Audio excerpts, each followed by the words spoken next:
जय हिंद दोस्तों, आप सभी का बहुत बहुत स्वागत है। दोस्तों, आज दृष्टि की करंट अफेयर्स की जो घटना चक्र की है वो हम आपको कवर करवा रहे हैं। आज राष्ट्रीय परिदृश्य की आपका दूसरी क्लास है। ये पहली क्लास हमने कल अपलोड की थी, आप लोग देख लीजिएगा। इसी तरह से हम पूरा कवर करवाएंगे जितना भी है, ठीक है दोस्तों। तो आप लोग क्लास को अधिक से अधिक शेयर कर दीजिएगा दोस्तों के बीच। पार्ट बाय पार्ट हम इसी तरह से आपको कवर करवाएंगे। पहले राष्ट्रीय करेंगे, फिर अंतर्राष्ट्रीय, ठीक इसी तरह से सारा हम आपको कवर कराएंगे। तो दोस्तों, राष्ट्रीय परिदृश्य का दूसरी क्लास है। तो वीडियो शुरू करते हैं। NICD 12 नए औद्योगिक शहरों को मंजूरी। तो दोस्तों, हम इम्पॉर्टेंट चीज़ें हाईलाइट हमने कर दी हैं, आप लोग देख सकते हैं, ठीक है।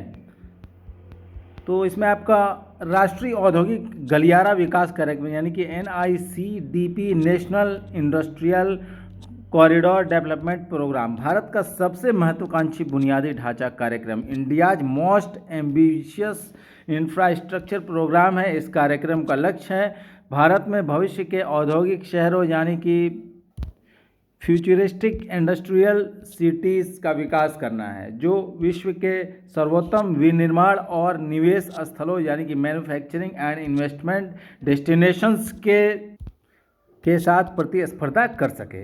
इस दूरदर्शी कार्यक्रम के तहत नए औद्योगिक शहरों का निर्माण स्मार्ट शहरों के रूप में करने की परिकल्पना की गई है। दिसंबर 2020 में भारत सरकार ने NICDP के अंग के रूप में 4 चरणों, कितने 4 फेजेस में 11 औद्योगिक गलियारों के विकास को स्वीकृति प्रदान की थी।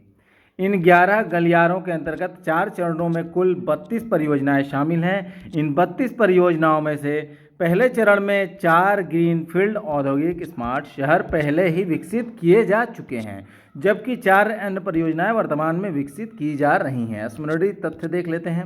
28 अगस्त 2024 को केंद्र सरकार ने NICDP के अंतर्गत 12 नए औद्योगिक नोड्स शहरों की स्थापना को मंजूरी प्रदान की। 28,602 करोड़ रुपए के अनुमानित निवेश के साथ ये 12 परियोजनाएं भारत के औद्योगिक परिदृश्य में क्रांति लेकर आएंगी। ये 12 औद्योगिक देश के 10 राज्यों में विस्तृत होंगे और इन्हें 6 प्रमुख गलियारों के साथ रणनीतिक रूप से नियोजित प्लान किया गया है। उल्लेखनीय है कि स्वीकृत 12 नए औद्योगिक शहरों में से केवल 11 शहरों के नाम की घोषणा की गई है दोस्तों, ठीक है। तो हरियाणा एवं जम्मू और कश्मीर में विधानसभा चुनाव के कारण आदर्श आचार संहिता लागू होने के चलते एक शहर के नाम का उल्लेख नहीं किया गया है दोस्तों। नए स्वीकृत औद्योगिक शहर जिनके नाम घोषित कर दिए गए हैं निम्नवत हैं। पहला है आपका खुरपिया उत्तराखंड, दूसरा है राजपुरा पटियाला पंजाब, तीसरा है दीघी महाराष्ट्र, चौथा है पलक्कड़ केरल, पांचवा आगरा उत्तर प्रदेश है दोस्तों, याद रखिएगा 5वें नंबर पर, ठीक है। और ये प्रयागराज उत्तर प्रदेश, ये भी ध्यान रखिएगा कौन कौन से शहर को शामिल किया गया यूपी के। और आपका गया बिहार, फिर जहीराबाद तेलंगाना, ओरवाकल आंध्र प्रदेश, कोपत्थी आंध्र प्रदेश और जोधपुर पाली राजस्थान को शामिल किया गया है इसमें। और 11 NICDP आपका 11 राष्ट्रीय औद्योगिक गलियारे आपका कौन कौन से देख लीजिए। दिल्ली मुंबई औद्योगिक गलियारा यानी कि DMIC, दूसरा है अमृतसर कोलकाता औद्योगिक गलियारा AKIC, थर्ड है चेन्नई बेंगलुरु औद्योगिक गलियारा CBIC, फोर्थ है बिजाग चेन्नई औद्योगिक गलियारा VCIC, फिफ्थ बेंगलुरु मुंबई औद्योगिक गलियारा BMIC, ओडिशा आर्थिक गलियारा OEC, हैदराबाद नागपुर औद्योगिक गलियारा HNIC, हैदराबाद वारंगल औद्योगिक गलियारा HWIC, हैदराबाद बेंगलुरु औद्योगिक गलियारा HBIC, कोयम्बटूर होते हुए आपका कोच्चि तक CBIC का विस्तार, और 11वां है आपका दिल्ली नागपुर औद्योगिक गलियारा DNIC। NICDP 4 विकसित ग्रीनफील्ड औद्योगिक स्मार्ट शहर जो है आपका देख लीजिए। आपका धोलेरा विशेष निवेश क्षेत्र, आपका Dholera special investment region Gujarat, दूसरा है औरंगाबाद औद्योगिक शहर महाराष्ट्र, थर्ड है एकीकृत औद्योगिक टाउनशिप यानी कि integrated industrial township Greater Noida Uttar Pradesh, और एकीकृत औद्योगिक टाउनशिप विक्रम उद्योगपुरी मध्य प्रदेश। देखिए यूपी वाला यहाँ पे ध्यान रखिएगा, यूपी स्पेशल की बहुत इंपॉर्टेंट रहेगा आपका, ठीक है। अब देखते हैं हम दोस्तों आगे एकीकृत पेंशन योजना के बारे में।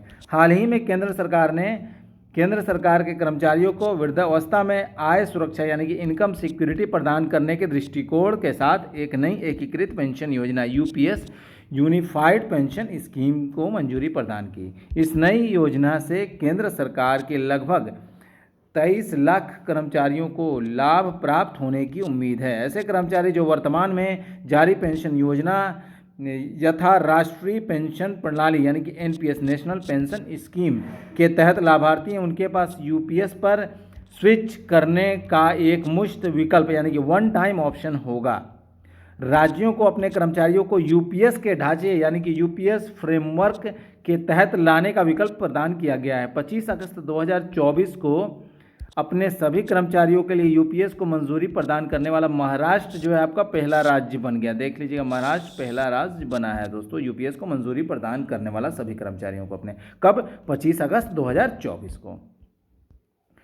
स्मरणीय तथ्य देख लेते हैं। 24 अगस्त 2024 को प्रधानमंत्री नरेंद्र मोदी की अध्यक्षता में केंद्रीय मंत्रिमंडल ने एकीकृत पेंशन योजना यानी कि यूपीएस को मंजूरी प्रदान की। कब? 24 अगस्त 2024 को। यह योजना 1 अप्रैल 2025 से प्रभावी होगी। इस योजना का मुख्य विशेषताएं प्रमुख हैं, देख लेते हैं, निम्नवत हैं। पहला है आपका सुनिश्चित पेंशन। कर्मचारियों को उनकी सेवानिवृत्ति से पहले के अंतिम 12 महीनों में प्राप्त औसत मूल वेतन यानी कि एवरेज बेसिक पे के 50% के समतुल्य राशि मूल्य पेंशन के रूप में प्रदान की जाएगी। हालांकि उपयुक्त पेंशन राशि को प्राप्त करने के लिए न्यूनतम 25 वर्षों की सेवा आवश्यक होगी। कितने वर्षों? 25 वर्षों की न्यूनतम सेवा आवश्यक होगी। 25 वर्ष से कम सेवा अवधि के लिए अनुपातिक रूप से कम पेंशन प्रदान की जाएगी। न्यूनतम 10 वर्ष तक सेवा प्रदान करने वाले कर्मचारी ही यूपीएस के तहत पेंशन के पात्र होंगे। न्यूनतम 10 वर्ष तक आपको सेवा प्रदान करनी होगी, तभी आप यूपीएस के तहत पेंशन के पात्र होंगे। दूसरा है सुनिश्चित पारिवारिक पेंशन। किसी कर्मचारी को उसके निधन से पहले प्राप्त पेंशन के 60% के समतुल्य राशि सुनिश्चित पारिवारिक पेंशन यानी कि एसर्ट फैमिली पेंशन के रूप में प्रदान की जाएगी। थर्ड है सुनिश्चित न्यूनतम पेंशन। यह योजना न्यूनतम 10 वर्षों की सेवा के बाद सेवानिवृत्ति पर 10,000 रुपये प्रतिमाह की सुनिश्चित न्यूनतम पेंशन प्रदान करने की गारंटी देता ही है। सुनिश्चित पेंशन, सुनिश्चित पारिवारिक पेंशन और सुनिश्चित न्यूनतम पेंशन पर मुद्रास्फीति सूचकांक यानी कि इन्फ्लेशन इंडेक्सेशन लागू होगा। पांचवा है सेवानिवृत्ति पर कर्मचारी ग्रेच्युइटी के अतिरिक्त एक मुश्त राशि यानी कि लंपसम अमाउंट के लिए भी पात्र होंगे। यूपीएस के कार्यान्वयन के लिए कर्मचारी का योगदान वेतन मूल वेतन प्लस मूल वेतन प्लस महंगाई भत्ता का 10% रहेगा। कितना? 10% रहेगा। जबकि केंद्र सरकार का योगदान 18.5% होगा। ठीक है दोस्तों। एनपीएस वात्सल्य आपका अवयस्क बच्चों के लिए नई पेंशन स्कीम है। ये एनपीएस वात्सल्य केंद्रीय वित्त मंत्री निर्मला सीतारमण द्वारा केंद्रीय बजट 2024-25 में अवयस्क बच्चों यानी कि माइनर्स के लिए एक नई पेंशन योजना वात्सल्य की घोषणा की गई। ठीक है, यह एक अंशदान आधारित पेंशन योजना है दोस्तों आपका ये, और 18 वर्ष से कम आयु के सभी अवयस्क नागरिक इस योजना के लिए पात्र होंगे। सब्सक्राइबर को प्रतिवर्ष न्यूनतम 1,000 रुपये का योगदान करना होगा। अधिकतम योगदान की कोई सीमा नहीं है। ठीक है, न्यूनतम 1,000 रुपये और अधिकतम की कोई सीमा नहीं है, कोई लिमिट नहीं है। और इस योजना के तहत माता पिता और अभिभावकों द्वारा अवयस्क बच्चों के लिए अंशदान किया जाएगा। बच्चे के वयस्क होने पर इस योजना को सहज रूप से एक सामान्य एनपीएस खाते में बदला जा सकेगा। 18 सितंबर 2024 को वित्त मंत्री ने नई दिल्ली में एनपीएस वात्सल्य को लॉन्च किया। कब? 18 सितंबर 2024 को किन्होंने लॉन्च किया? वित्त मंत्री ने लॉन्च किया नई दिल्ली में। ठीक है दोस्तों। अगला देखिए एनआईआरएफ इंडिया रैंकिंग्स 2024। केंद्रीय शिक्षा मंत्रालय के अंतर्गत नेशनल इंस्टीट्यूशनल रैंकिंग फ्रेमवर्क यानी कि NIRF national institutional ranking framework की शुरुआत 29 सितंबर 2025 को की गई थी। एनआईआरएफ देश भर में उच्च शिक्षा संस्थानों को रैंकिंग प्रदान करने के लिए एक कार्यप्रणाली की रूपरेखा तैयार करता है।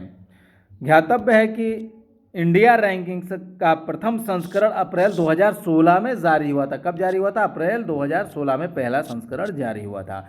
स्मरणीय तथ्य देख लीजिए आप लोग। 12 अगस्त 2024 को केंद्रीय शिक्षा मंत्री धर्मेंद्र प्रधान ने नेशनल इंस्टीट्यूशनल रैंकिंग फ्रेमवर्क के अंतर्गत इंडिया रैंकिंग्स 2024 यानी कि इंडिया रैंकिंग 2024 को जारी किया। यह देश के उच्च शैक्षिक संस्थानों की ranking of higher educational institution है। यह रैंकिंग नई दिल्ली स्थित भारत मंडपम में जारी की गई। कहाँ? नई दिल्ली स्थित भारत मंडपम में जारी की गई यह रैंकिंग, और यह इंडिया रैंकिंग का 9वां संस्करण है दोस्तों। कौन सा? 9वां संस्करण है। इसमें निम्न 8 श्रेणियों कैटेगरी के अंतर्गत उच्च शिक्षण संस्थानों की रैंकिंग जारी की गई है। तो क्या क्या है कैटेगरी देख लेते हैं। समग्र है यानी कि ओवरऑल है, दूसरा है कॉलेज, तीसरा है विश्वविद्यालय यूनिवर्सिटीज़ हैं, फोर्थ अनुसंधान संस्थान यानी कि रिसर्च इंस्टीट्यूशन, पांचवा है नवाचार यानी कि इनोवेशन, 6 है राज्य सार्वजनिक विश्वविद्यालय यानी कि स्टेट पब्लिक यूनिवर्सिटी, 7th है मुक्त विश्वविद्यालय यानी कि ओपन यूनिवर्सिटी, 8th है आपका कौशल विश्वविद्यालय यानी कि स्किल यूनिवर्सिटी। 3 नई श्रेणियाँ यथा राज्य सार्वजनिक विश्वविद्यालय, मुक्त विश्वविद्यालय और कौशल विश्वविद्यालय वर्ष 2024 में पहली बार इंडिया रैंकिंग में शामिल की गई है। देखिए दोस्तों, 3 नई श्रेणियां जो है आपका शामिल की गई हैं, ठीक है, वर्ष 2024 में। कौन कौन सी? राज्य सार्वजनिक विश्वविद्यालय, मुक्त विश्वविद्यालय और कौशल विश्वविद्यालय को। उल्लेखनीय है कि इंडिया रैंकिंग्स के तहत 8 विभिन्न विषयों यानी कि सब्जेक्ट डोमेन्स के अंतर्गत भी संस्थानों को रैंक प्रदान की जाती है। समग्र श्रेणी ओवरऑल कैटेगरी में लगातार 6वें वर्ष 2019 से 24 भारतीय प्रौद्योगिकी संस्थान मद्रास IIT मद्रास को प्रथम स्थान प्राप्त हुआ। किसे? IIT मद्रास को प्रथम स्थान प्राप्त हुआ दोस्तों। अभियांत्रिकी विषय में भी IIT मद्रास को लगातार 9वें वर्ष 2016 से 2024 तक में आपका प्रथम स्थान प्राप्त हुआ है, ठीक है, लगातार 9वें वर्ष दोस्तों। विश्वविद्यालय श्रेणी में भारतीय विज्ञान संस्थान बेंगलुरु को लगातार 9वें वर्ष प्रथम स्थान प्राप्त हुआ है दोस्तों, और यह संस्थान अनुसंधान संस्थान श्रेणी में भी लगातार 4थे वर्ष यानी कि वर्ष 2021 से 2024 तक में आपका टॉप स्थान पर है। इंडिया रैंकिंग 2024 शीर्ष 5 संस्थान समग्र श्रेणी देख लेते हैं हम लोग। एक तरफ रैंक, एक तरफ संस्थान, एक तरफ शहर, एक तरफ स्कोर है, ठीक है। रैंक पहले पर आपका IIT मद्रास है दोस्तों, और ये शहर चेन्नई, और स्कोर है 86.42। और दूसरे नंबर पर भारतीय विज्ञान संस्थान शहर बेंगलुरु 83.28 है इसका स्कोर। भारतीय प्रौद्योगिकी संस्थान बॉम्बे, ये मुंबई में आपका, ये 81.37 स्कोर है इसका। IIT दिल्ली का, ये नई दिल्ली है, और आपका 80.31 स्कोर है। और 5वें पर आता है IIT कानपुर, जो कि कानपुर में आपका 77.56 आपका रैंक है, इसका स्कोर है। इंडिया रैंकिंग्स 2024 उत्तर प्रदेश के संस्थानों की स्थिति समग्र श्रेणी बहुत इंपॉर्टेंट है आपका यूपी स्पेशल के लिए दोस्तों। एक तरफ रैंक है आपका, एक तरफ संस्थान, एक तरफ शहर, एक तरफ स्कोर है। तो आपका 5वें रैंक पर आपका IIT कानपुर, और ये कानपुर का है दोस्तों, स्कोर इसे है 77.56 स्कोर मिला है। फिर 11 नंबर पे आपका बनारस, 11 रैंक आपका मिला है बनारस हिंदू विश्वविद्यालय को दोस्तों, जो कि वाराणसी में है, और ये स्कोर है 67.56, ठीक है। और 16वें नंबर पर आपका अलीगढ़ मुस्लिम विश्वविद्यालय है अलीगढ़ में, और ये 64.17 रैंक है इसकी स्कोर है। और 30वें रैंक पर आपका IIT BHU है वाराणसी दोस्तों, और ये वाराणसी में है, और ये 58 इसका स्कोर है। और 49th रैंक आपका MIT विश्वविद्यालय है गौतम बुद्ध नगर में, जो कि है, और इसको स्कोर मिला है 54.04। 58वें आपका रैंकिंग में जो है दोस्तों बाबा साहेब भीमराव अंबेडकर विश्वविद्यालय, ये लखनऊ में है आपका, 53.26 इसको स्कोर मिला है। 88 रैंक पर आपका 88वें रैंक पर king George medical university Lucknow में, जो कि है आपका स्कोर मिला है 48.98। और 95 रैंक में आपका शिव नाडर विश्वविद्यालय, जो कि गौतम बुद्ध नगर में है, और ये इसे 48.12 स्कोर मिला है। इंडिया रैंकिंग 2024 विभिन्न श्रेणियों में शीर्ष स्थान प्राप्त संस्थान कौन कौन से हैं आपका, पहले देखते हैं। एक तरफ श्रेणी, एक तरफ प्रथम स्थान प्राप्त संस्थान। तो विश्वविद्यालय श्रेणी में देखें तो भारतीय विज्ञान संस्थान बेंगलुरु कर्नाटक को मिला है आपका प्रथम स्थान। कॉलेज श्रेणी में हिंदू कॉलेज दिल्ली को मिला है प्रथम स्थान। अनुसंधान संस्थान श्रेणी में भारतीय विज्ञान संस्थान बेंगलुरु को मिला है। नवाचार श्रेणी में IIT बॉम्बे को प्रथम स्थान मिला है। मुक्त विश्वविद्यालय श्रेणी में इंदिरा गांधी राष्ट्रीय मुक्त विश्वविद्यालय यानी कि इग्नू नई दिल्ली को आपका मुक्त विश्वविद्यालय श्रेणी में प्रथम स्थान मिला। कौशल विश्वविद्यालय श्रेणी में symbiosis skills and professional university, यानी कि पूर्व नाम इसका आपका symbiosis skill and open university Pune Maharashtra को, ठीक है। और राज्य सार्वजनिक विश्वविद्यालय श्रेणी में प्रथम स्थान अन्ना विश्वविद्यालय चेन्नई तमिलनाडु को मिला है। इंडियाज़ रैंकिंग्स 2024 विभिन्न विषयों में शीर्ष स्थान प्राप्त संस्थान, एक तरफ विषय एक तरफ प्रथम स्थान प्राप्त संस्थान है। अभियांत्रिकी इंजीनियरिंग में आपका आईआईटी मद्रास को प्रथम स्थान मिला है। प्रबंधन में आपका आईआईएम अहमदाबाद को मिला है। फार्मेसी में जामिया हमदर्द नई दिल्ली को मिला है। चिकित्सा में अखिल भारतीय आयुर्विज्ञान संस्थान दिल्ली को मिला है। दंत चिकित्सा में Savita institute of medical and technical sciences Chennai Tamil Nadu को प्रथम स्थान मिला है। विधि में national law school of India university Bengaluru को प्रथम स्थान मिला है। वास्तुकला एवं नियोजन में आईआईटी रुड़की को प्रथम स्थान मिला है। कृषि एवं समृद्ध क्षेत्र में भारतीय कृषि अनुसंधान संस्थान नई दिल्ली को प्रथम स्थान मिला है। अब देखते हैं उत्तराखंड सकल पर्यावरण उत्पाद सूचकांक। तो दोस्तों सकल पर्यावरण उत्पाद यानी कि जीईपी ग्रॉस इन्वायरमेंट प्रोडक्ट आपका सूचकांक को आपका मानवीय हस्तक्षेपों के कारण होने वाले पारिस्थितिकी विकास यानी कि इकोलॉजिकल डेवलपमेंट का मूल्यांकन करने के लिए विशेष रूप से डिज़ाइन किया गया है। इसे जीईपी सूचकांक निम्न 4 आवश्यक स्तंभों पर आधारित है। कितने? 4। कौन कौन से हैं? पहला है आपका वायु, दूसरा है जल, तीसरा है मृदा यानी कि सॉइल एवं चौथा है आपका वना, ठीक है। इन 4 पर्यावरणीय कारकों में अगर सुधार हो रहा है तो जीईपी सूचकांक में वृद्धि देखने को मिलती है, जाहिर सी बात है। इससे ज्ञात होता है कि उक्त भौगोलिक क्षेत्र पर्यावरण के अनुकूल हैं और विकासात्मक गतिविधियों के बावजूद भी यह स्थिर और सुधारात्मक हैं।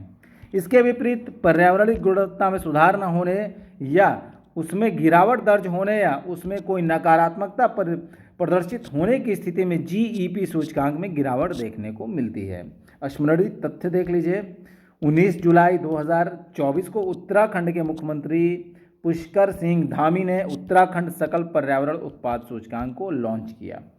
सकल पर्यावरण उत्पाद सूचकांक का शुभारंभ करने वाला उत्तराखंड देश का पहला राज्य है दोस्तों, ये याद रखिएगा। कौन? उत्तराखंड।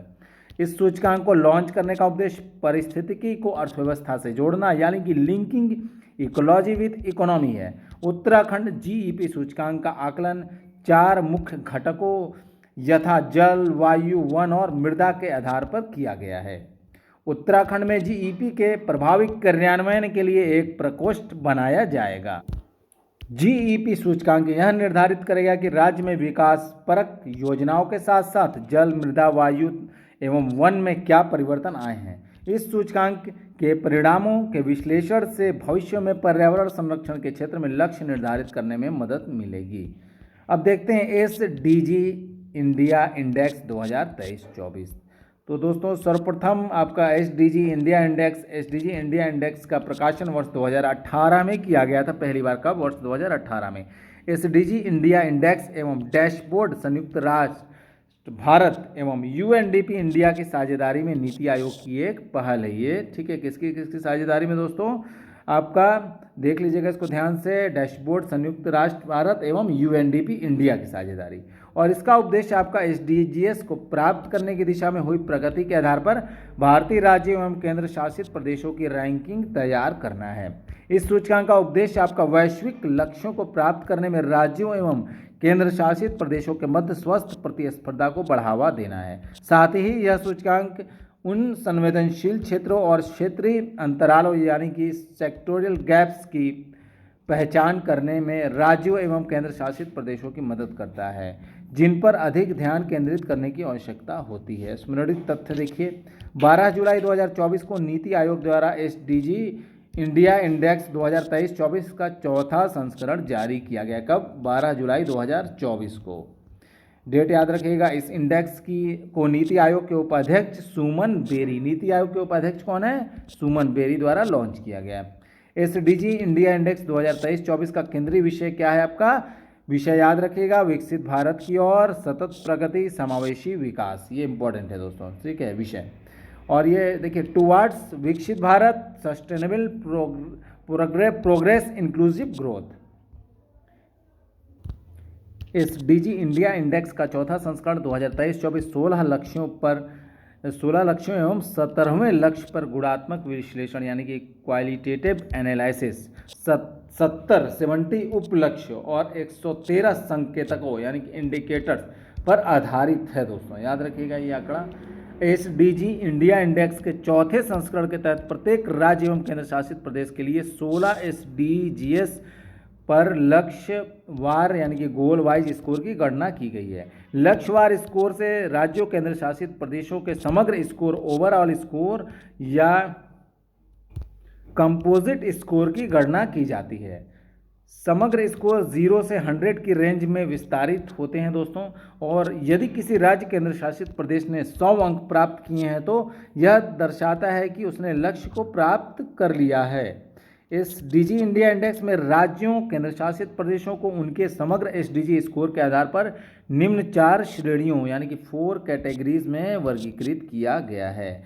4 कैटेगरीज कौन कौन सी? पहला है आकांक्षी यानी कि एस्पायरेंट्स, ये आपका 0 से 49 अंक होना चाहिए इसके लिए। और दूसरा है प्रदर्शनकर्ता यानी कि परफॉर्मर, ये 50 से 64 के बीच अंक होना चाहिए। थर्ड है अग्रणी यानी कि फ्रंट रनर, इसके लिए 65 से 99 के बीच अंक होना चाहिए। चौथा है लक्ष्य प्राप्त करता यानी कि अचीवर, इसके लिए 100 अंक होना चाहिए आपका। एसडीजी इंडिया इंडेक्स 2023-24 में भारत का कंपोजिट स्कोर 71 दर्ज किया गया है दोस्तों। याद रखिएगा भारत का स्कोर वर्ष 2020-21 और वर्ष 2023-24 के मध्य देश में एसडीजी 1 गरीबी उन्मूलन, एसडीजी 8 आपका सभ्य कार्य और आर्थिक विकास और एसडीजी 13, ये याद रखिएगा। एसडीजी 1 क्या कह रहा है? गरीबी उन्मूलन के लिए। एसडीजी 8 सभ्य कार्य और आर्थिक विकास और एसडीजी 13 आपका जो है जलवायु कार्रवाई में महत्वपूर्ण प्रगति दर्ज की गई है। और इन लक्ष्यों के संदर्भ में भारत अग्रणी फ्रंट रनर की श्रेणी में आ गया है दोस्तों। ठीक है। एसडीजी इंडिया इंडेक्स 2023-24 में देश के सभी राज्यों के समग्र स्कोर में सुधार दर्ज किया गया है। वर्ष 2023-24 में कुल 32 राज्य केंद्र शासित प्रदेश अग्रणी की श्रेणी में स्थित हैं। एसडीजी इंडिया इंडेक्स सर्वाधिक सुधार दर्ज करने वाले 5 राज्य केंद्र शासित प्रदेश वर्ष 2018 एवं वर्ष 2023-24 के मध्य है। तो एक तरफ रैंक है दोस्तों, एक तरफ राज्य केंद्र शासित प्रदेश, एक तरफ स्कोर में वृद्धि आपका वर्ष 2018 से 2023-24 के बीच। तो रैंक पहले पर आपका उत्तर प्रदेश है दोस्तों, आप लोग ध्यान रखिएगा। ये स्कोर में आपका वृद्धि हुई है आपका 2018 से 23-24 में 25 वृद्धि हुई है स्कोर में। ठीक है। दूसरे में जम्मू कश्मीर है, 21 आपका स्कोर में वृद्धि हुई है। थर्ड पे उत्तराखंड है, 19 वृद्धि हुई है स्कोर में। फोर्थ पे सिक्किम है, 18 वृद्धि हुई है स्कोर में। फिफ्थ नंबर पे हरियाणा है दोस्तों, आपका 17 वृद्धि हुई है स्कोर में। ये आपका सीक्वेंस में भी इसको आप लोग देख लीजिएगा। ठीक है। सीक्वेंस में भी कभी कभी पूछ दिया जाता है क्वेश्चंस। एसडीजी इंडिया इंडेक्स 2023-24 में राज्यों की संयुक्त रैंकिंग में केरल एवं उत्तराखंड प्रत्येक का स्कोर 79 को शीर्ष स्थान प्राप्त हुआ है। किसे? केरल एवं उत्तराखंड को शीर्ष स्थान प्राप्त हुआ है दोस्तों। 2023-24 राज्यों की संयुक्त रैंकिंग की बात हो रही है उसमें। जबकि केंद्र शासित प्रदेशों की रैंकिंग में चंडीगढ़ स्कोर आपका 77 को प्रथम स्थान प्राप्त हुआ है। केंद्र शासित प्रदेश में किसे? चंडीगढ़ को पहले स्थान प्राप्त हुआ है दोस्तों। एसडीजी इंडिया इंडेक्स 2023-24 शीर्ष राज्य देख लीजिए, एक तरफ रैंक, एक तरफ राज्य, एक तरफ स्कोर है उसका। पहले रैंक में केरल और उत्तराखंड है दोस्तों आपका, और स्कोर 79 है। दूसरे पर तमिलनाडु है, थर्ड नंबर पे, थर्ड रैंक पे तमिलनाडु है, स्कोर 78। फोर्थ नंबर पे गोवा और हिमाचल प्रदेश है, स्कोर है 77। 6 नंबर पे सिक्किम और पंजाब है, स्कोर है 76। और 8वें नंबर पर कर्नाटक है, स्कोर है 75। और 9वें नंबर पर गुजरात, आंध्र प्रदेश और तेलंगाना है, स्कोर है आपका 74। एसडीजी इंडिया इंडेक्स 2023-24 अंतिम 6 रैंक पर स्थित राज्य कौन कौन से हैं? आपका रैंक एक तरफ राज्य, एक तरफ स्कोर है उसका। और देखिए यहाँ पर 28वें रैंक आपका बिहार को प्राप्त है और ये स्कोर 57 है दोस्तों। और ये 27 नंबर रैंक झारखंड को मिला है, 62 स्कोर है इसका। 25 नंबर रैंक नागालैंड मेघालय को मिला है आपका, ये 63 स्कोर है, 63। और 23वें नंबर पर रैंक अरुणाचल प्रदेश असम को मिला है आपका, ये 65 स्कोर है। और 22 नंबर रैंक उड़ीसा को मिला है आपका, ये 66 इसका 66 स्कोर है। और 18 आपका रैंक जो है आपका राजस्थान, मध्य प्रदेश, उत्तर प्रदेश और छत्तीसगढ़ को मिला है, ये 67 आपका स्कोर है इसका, याद रखिएगा इसको। SDG इंडिया इंडेक्स 2023-24 केंद्र शासित प्रदेशों का प्रदर्शन भी देख लीजिए। रैंक एक तरफ केंद्र शासित प्रदेश का नाम है और एक तरफ स्कोर है उनका। पहले नंबर पे आपका चंडीगढ़ को 77 स्कोर है इसका, और दूसरे नंबर पर पुडुचेरी, जम्मू और कश्मीर है। पुडुचेरी और जम्मू और कश्मीर है, और ये 74 स्कोर है दोस्तों, याद रखिए। चौथे रैंक पर अंडमान एवं निकोबार द्वीप समूह और दिल्ली है, ठीक है, और इसको स्कोर आपका 70 है। छठे रैंक पर लक्षद्वीप तथा दादरा और नागर हवेली एवं दमन और दीप है, ये स्कोर 66 है। लद्दाख है जो कि 8वें रैंक है, इसको लद्दाख को मिला है, और ये स्कोर इसका 65 है, 65।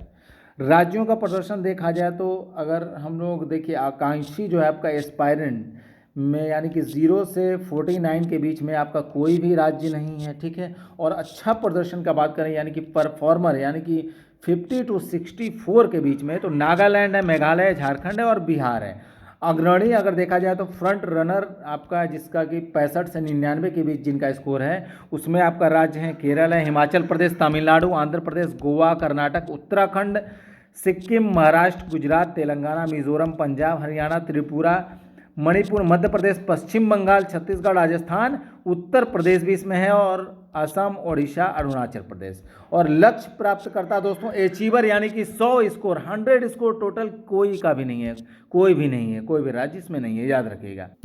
केंद्र शासित प्रदेशों का प्रदर्शन देखा जाए तो आकांक्षी यानी कि एस्पायरेंट्स में 0 से 49 के बीच में कोई भी नहीं है। अच्छा प्रदर्शन परफॉर्मर में 50 से 64 के बीच रैंक में भी कोई नहीं है।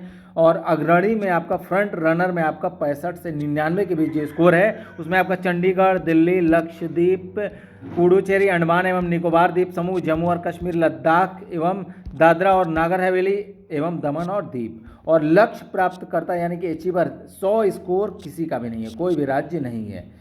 SDG लक्ष्य आधारित शीर्ष राज्य केंद्र शासित प्रदेश दोस्तों, SDG लक्ष्य जो है आपका शीर्ष राज्य केंद्र, एक तरफ आपका SDG लक्ष्य है, एक तरफ आपका शीर्ष राज्य केंद्र शासित प्रदेशों का नाम है। लक्ष्य 1 लक्ष्य 1 आपका गरीबी उन्मूलन, इसमें आपका शीर्ष राज्य कौन है, तमिलनाडु है, दादरा और नागर हवेली और दमन और दीप है।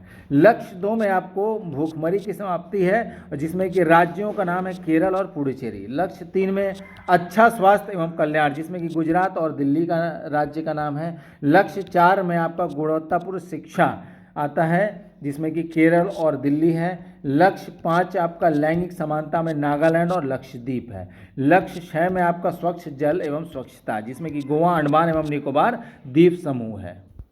लक्ष्य 7 में आपका 7 में सस्ती एवं स्वच्छ ऊर्जा, इसमें आपका कौन कौन सा राज्य है, आंध्र प्रदेश, असम, गोवा है, हरियाणा, हिमाचल प्रदेश, कर्नाटक, केरल, महाराष्ट्र, मिजोरम, पंजाब, राजस्थान, तमिलनाडु, तेलंगाना, उत्तराखंड, उत्तर प्रदेश, इसमें भी है आपका पश्चिम बंगाल, अंडमान एवं निकोबार द्वीप समूह, चंडीगढ़, दिल्ली, जम्मू कश्मीर, लद्दाख, पुडुचेरी। देखिए राज्यों के नाम दे देगा आपका ऑप्शन में, उसमें से आपको छांटना है कि लक्ष्य 7 में क्या क्या चीज़ें हैं, ये भी दे सकता है विषय, और राज्यों के नाम दे सकता है कौन से राज्य इसमें शामिल है, ठीक है, इसको अच्छे से देख लीजिएगा आप लोग। लक्ष्य 8 में आपका सबकार एवं आर्थिक विकास, इसमें आपका हिमाचल प्रदेश और लद्दाख है। लक्ष्य 9 में क्या है, उद्योग, नवाचार और बुनियादी ढांचा, जिसमें कि गोवा और पुडुचेरी राज्य हैं। लक्ष्य 10 में असमानताओं में कमी, इसमें गोवा, पुडुचेरी राज्य हैं। लक्ष्य 11 में सतत शहर और समुदाय, इसमें महाराष्ट्र और चंडीगढ़ है। लक्ष्य 12 में क्या है, उत्तरदायी उपभोग एवं उत्पादन, इसमें त्रिपुरा और जम्मू और कश्मीर है। लक्ष्य 13 में जलवायु कार्रवाई है, जिसमें कि सिक्किम, तमिलनाडु और चंडीगढ़ है।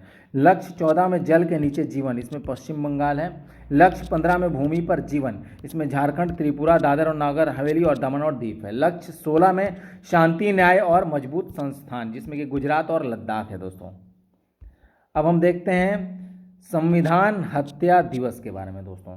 भारत के संविधान में उन असाधारण स्थितियों से निपटने के लिए प्रावधान किए गए हैं जो देश या उसके किसी हिस्से की शांति, सुरक्षा, स्थिरता और प्रशासन को खतरे में डाल सकती है। ऐसी स्थितियों जैसे आपका युद्ध, बाहरी आक्रमण, आंतरिक गड़बड़ी या सशस्त्र विद्रोह एवं वित्तीय संकट में संपूर्ण भारत या उसके किसी भाग में आपातकाल यानी कि इमरजेंसी लगाया जा सकता है। भारत के संविधान के भाग 18 में आपातकाल से संबंधित प्रावधानों का उल्लेख किया गया। भाग 18 में दोस्तों याद रखिएगा भाग को। और यह प्रावधान अनुच्छेद 352 से अनुच्छेद 360 में है आपातकाल। याद रखिएगा आर्टिकल दोस्तों 352 टू आपका 360 के बीच तक वर्णित है। भारत या उसके किसी हिस्से की सुरक्षा को खतरा होने की स्थिति में राष्ट्रपति अनुच्छेद 352 के तहत राष्ट्रीय आपातकाल घोषित कर सकता है। ठीक है, अनुच्छेद 352 के तहत राष्ट्रीय आपात घोषित कर सकता है।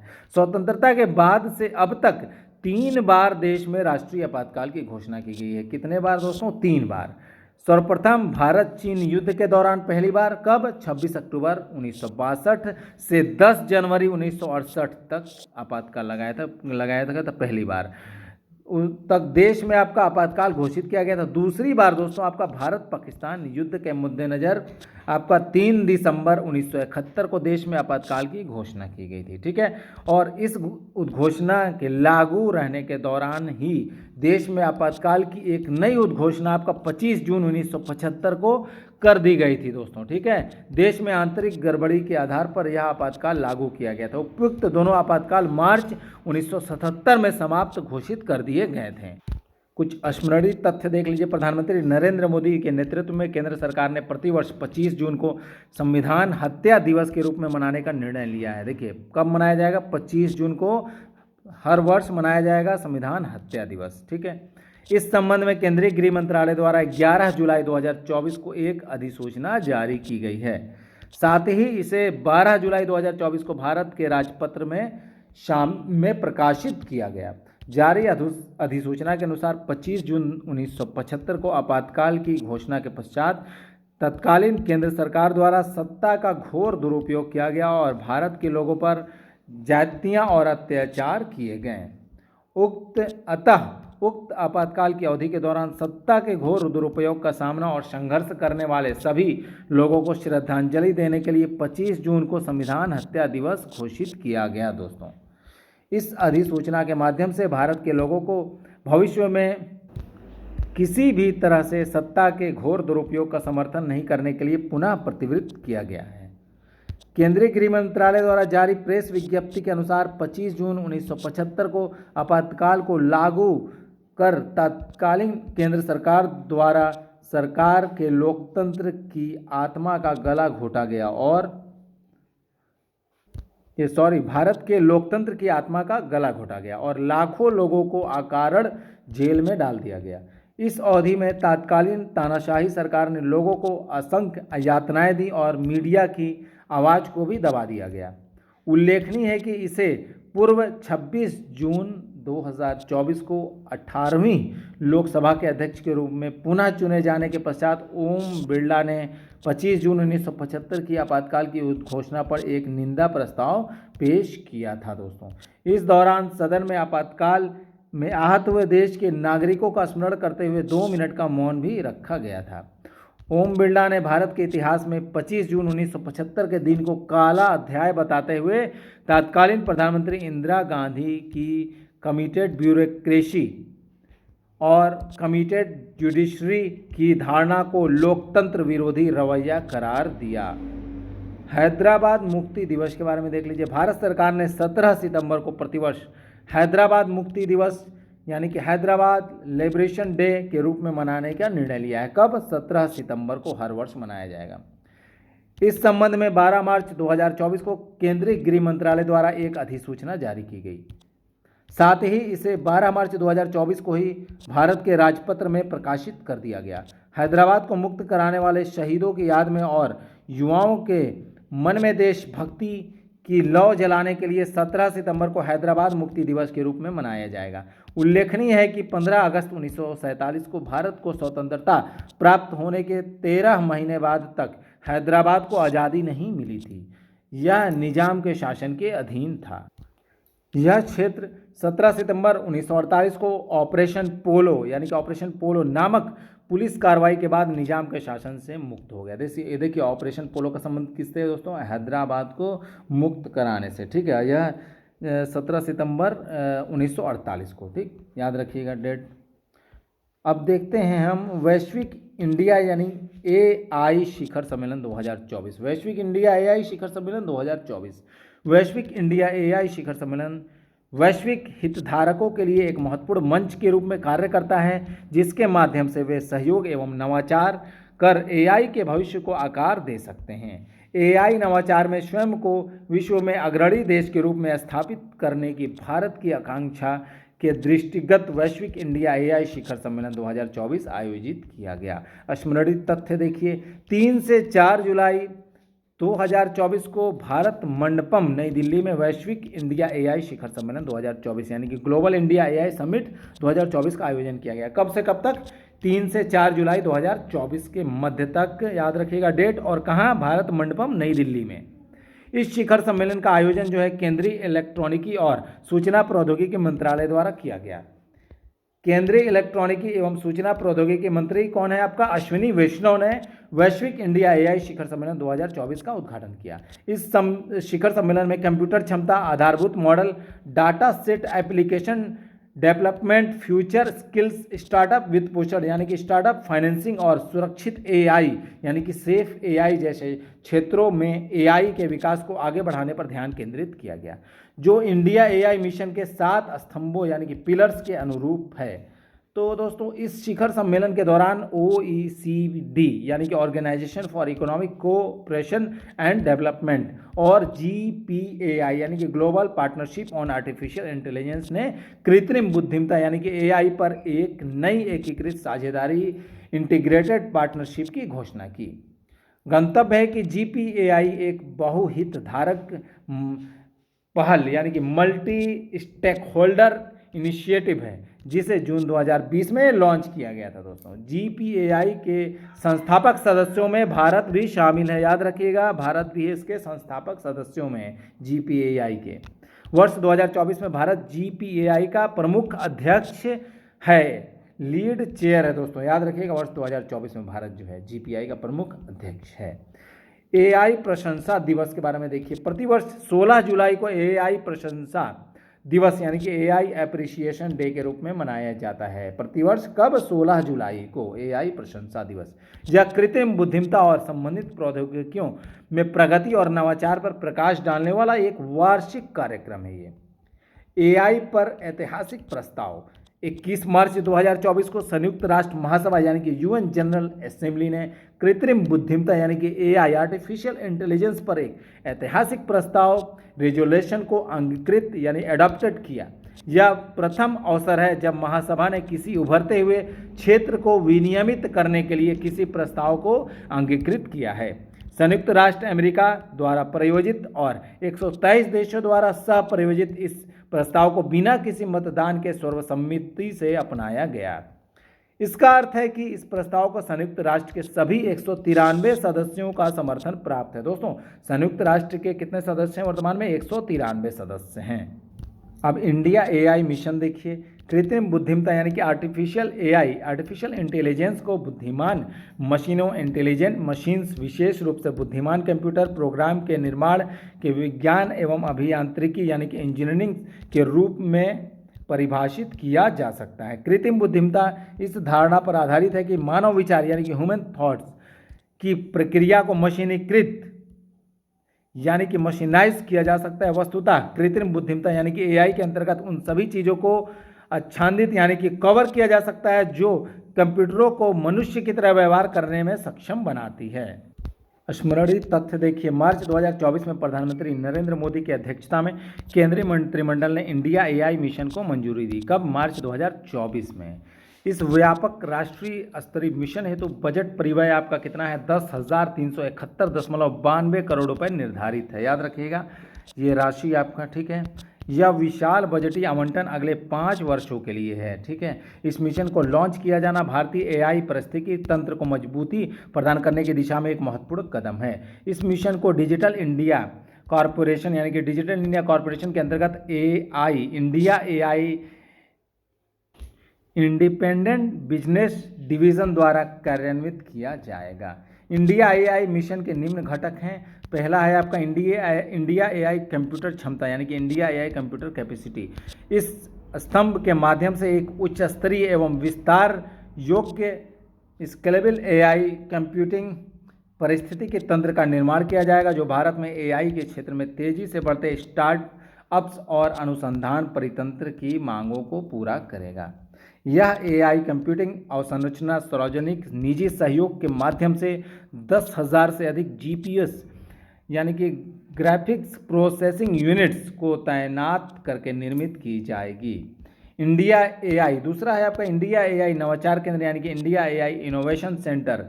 यह एक प्रमुख शैक्षिक संस्थान यानी कि एकेडमिक इंस्टीट्यूशन होगा, जो अनुसंधान क्षेत्र की शीर्ष प्रतिभाओं की व्यवस्थित तैनाती एवं प्रतिधारण यानी कि रिटेंशन सुनिश्चित करेगा। इंडिया एआई डाटा सेट मंच, India AI data set platform, इसे इंडिया एआई के स्वतंत्र व्यापार प्रभाग यानी कि इंडिपेंडेंट बिजनेस डिवीजन द्वारा विकसित किया जाएगा। India AI application development initiative, दोस्तों यह क्या है? यह पहल बड़े पैमाने पर सामाजिक आर्थिक परिवर्तन की क्षमता वाले प्रभावशाली एआई समाधानों को विकसित करने, उनका विस्तार करने और उन्हें अपनाने को बढ़ावा देने पर केंद्रित है। पांचवा है इंडिया एआई फ्यूचर स्किल्स यानी कि इंडिया एआई फ्यूचर स्किल क्या है आपका? इस स्तंभ यानी कि पिलर का लक्ष्य सभी शैक्षिक स्तरों पर एआई शिक्षा का विस्तार करना और टियर 2 तथा टियर 3 शहरों में डाटा और एआई प्रयोगशालाओं यानी कि एआई लैब्स की स्थापना करना है। इंडिया एआई स्टार्टअप वित्त पोषण यानी कि इंडिया एआई स्टार्टअप फाइनेंसिंग, ये क्या है? यह स्तंभ नवाचारी एआई परियोजनाओं के लिए वित्त पोषण तक सुनिश्चित पहुंच प्रदान करने के माध्यम से डीप टेक एआई स्टार्टअप को समर्थन प्रदान करता है। सातवां है आपका सुरक्षित एवं भरोसेमंद एआई, सेफ एवं ट्रस्टेड एआई। यह स्तंभ एआई के उत्तरदायी विकास, तैनाती और अंगीकरण एडॉप्शन को सुनिश्चित करने पर केंद्रित है। दूरसंचार अधिनियम 2023 के बारे में देख लेते हैं। आपका दूरसंचार विधेयक 2023 द टेलीकम्युनिकेशन बिल 2023 18 दिसंबर 2023 को लोकसभा में पेश किया गया। देखिए लोकसभा में कब पेश किया गया? 18 दिसंबर 2023 को, ठीक है। और जिसे 20 दिसंबर 2023 को लोकसभा द्वारा तथा 21 दिसंबर 2023 को राज्यसभा द्वारा पारित किया गया, ठीक है। डेट याद रखिएगा। 24 दिसंबर 2023 को राष्ट्रपति की अनुमति के उपरांत इस विधेयक ने अधिनियम का रूप ले लिया। अधिनियम के विविध प्रावधानों में से कुछ प्रावधान 26 जून 2024 को तथा कुछ प्रावधान 5 जुलाई 2024 को लागू किए गए। दूरसंचार अधिनियम 2023 का मुख्य उद्देश्य दूरसंचार सेवाओं और दूरसंचार नेटवर्क के विकास, विस्तार और संचालन, स्पेक्ट्रम के आवंटन और उससे जुड़े हुए मामलों से संबंधित कानून को संशोधित और समेकित करना है। स्मरणीय तथ्य देखिए, निम्नलिखित गतिविधियों के लिए केंद्र सरकार से पहले प्राधिकार ऑथराइजेशन प्राप्त करने की जरूरत होगी। आपका दूरसंचार, पहला है दूरसंचार सेवा प्रदान करना, दूसरा है दूरसंचार नेटवर्क की स्थापना, संचालन, रखरखाव या विस्तार करना, तीसरा है रेडियो उपकरण धारण करना। स्पेक्ट्रम को नीलामी द्वारा आवंटित किया जाएगा, सिवाय निर्दिष्ट उपयोगों को छोड़कर, जहां इसे प्रशासनिक आधार पर आवंटित किया जाएगा, ठीक है। 2 या 2 से अधिक व्यक्तियों के बीच संदेशों या संदेशों की एक श्रेणी को कुछ आधारों पर इंटरसेप्ट, मॉनिटर या ब्लॉक किया जा सकता है। केंद्र सरकार उपयोगकर्ताओं की सुरक्षा के लिए उपाय प्रदान कर सकती है, जिसमें निम्नलिखित शामिल है। विज्ञापन संदेशों जैसे निर्दिष्ट संदेश प्राप्त करने के लिए पूर्व सहमति, डू नॉट डिस्टर्ब रजिस्टर्स का निर्माण, दूसरा है। तीसरा है आपका मालवेयर या निर्दिष्ट संदेशों को रिपोर्ट करने के लिए उपयोगकर्ता को एक व्यवस्था प्रदान करना। भारतीय तार अधिनियम 1885 के तहत वंचित क्षेत्रों में दूरसंचार सेवाएं प्रदान करने के लिए यूनिवर्सल सर्विस ऑब्लिगेशन फंड की स्थापना की गई थी। दूरसंचार अधिनियम 2023 द्वारा इस प्रावधान को बरकरार रखा गया है और इस फंड का नाम बदलकर डिजिटल भारत निधि यानी कि डिजिटल इंडिया फंड कर दिया गया है। 30 अगस्त 2024 को दूरसंचार विभाग ने भारत के राजपत्र में दूरसंचार डिजिटल भारत निधि का प्रशासन नियम 2024 को अधिसूचित किया। इसका उद्देश्य आपका दूरसंचार अधिनियम 2023 की धारा 24(1) के तहत स्थापित डिजिटल भारत निधि के प्रबंधन एवं कार्यान्वयन को बेहतर बनाना है। यह अधिनियम विभिन्न आपराधिक और सिविल अपराधों को निर्दिष्ट करता है। प्राधिकार प्राप्त किए बिना दूरसंचार सेवा प्रदान या दूरसंचार नेटवर्क या डाटा तक अनधिकृत पहुंच प्राप्त करना 3 वर्ष तक की कैद, 2 करोड़ रुपए तक जुर्माना या दोनों से दंडनीय है। प्राधिकार प्राप्त करने के नियमों और शर्तों का उल्लंघन करने पर 5 करोड़ रुपए तक का जुर्माना लगाया जा सकता है दोस्तों। अनधिकृत उपकरण रखने या अनधिकृत नेटवर्क या सेवा का उपयोग करने पर 10 लाख रुपए तक का जुर्माना हो सकता है। दूरसंचार अधिनियम 2023 के अंतर्गत सख्त नियम किसी व्यक्ति के पास अधिकतम कितने सिम कार्ड हो सकते हैं, इसे भी नियंत्रित करते हैं। पूरे भारत में प्रति व्यक्ति 9 सिम कार्ड की सीमा निर्धारित की गई है। कितना? 9 सिम कार्ड प्रति व्यक्ति, ठीक है, पूरे भारत में। हालांकि जम्मू और कश्मीर, असम और पूर्वोत्तर लाइसेंस प्राप्त सेवा क्षेत्रों यानी कि लाइसेंस्ड सर्विस एरिया यानी कि LSS जैसे कुछ क्षेत्रों में यह सीमा घटाकर 6 कर दी गई। कितना? 6 कर दी गई है, ठीक है। अब देखते हैं लोक परीक्षा अनुचित साधन निवारण अधिनियम 2024। सार्वजनिक परीक्षाओं में बढ़ते कदाचार यानी कि माल प्रैक्टिसेस के कारण उनके आयोजन में देरी तो होती ही है, साथ ही परीक्षाएं रद्द भी घोषित कर दी जाती है, जिससे लाखों युवाओं का भविष्य प्रतिकूल रूप से प्रभावित होता है। सार्वजनिक परीक्षाओं यानी कि पब्लिक एग्जामिनेशन के संचालन में शामिल विभिन्न सेवा संस्थाओं द्वारा अपनाए गए अनुचित तरीके यानी कि अनफेयर मीन्स या उनके द्वारा किए गए अपराधों ऑफेंसेस से निपटने के लिए अभी तक कोई विशिष्ट कानून देश में अस्तित्व में नहीं था। इस परिप्रेक्ष्य में यह आवश्यक हो गया था कि परीक्षा प्रणाली में